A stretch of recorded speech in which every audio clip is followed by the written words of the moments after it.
Welcome to the Slop Temple. We pray this video helps. You begin by confirming the lamp type and why you need an equalizer.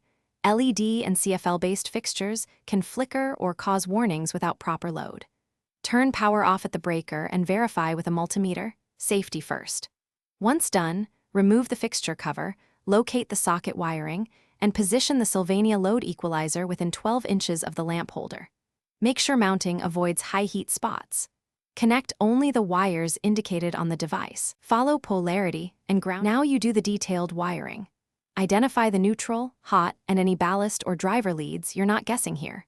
Strip 1/2 inch of insulation, twist conductors, and use properly rated wire nuts or the supplied connectors. Tight, clean contacts prevent arcing. Once connected, tuck the equalizer so it won't contact metal or moving parts. Make sure the equalizer part number matches the fixture's voltage and lamp count. If mismatched, you'll still have flicker or shortened lamp life. Finally, restore power and watch the lamp behavior closely. You should see steady brightness and normal start timing. If flicker or delayed start persists, turn power off and recheck your connections and wire routing, then confirm the equalizer's model against fixture specs. Once you've narrowed the problem, try swapping sockets or drivers to isolate the fault.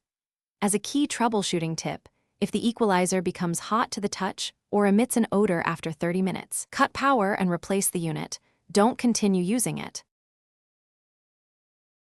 Thanks for watching. Consider subscribing if we helped you.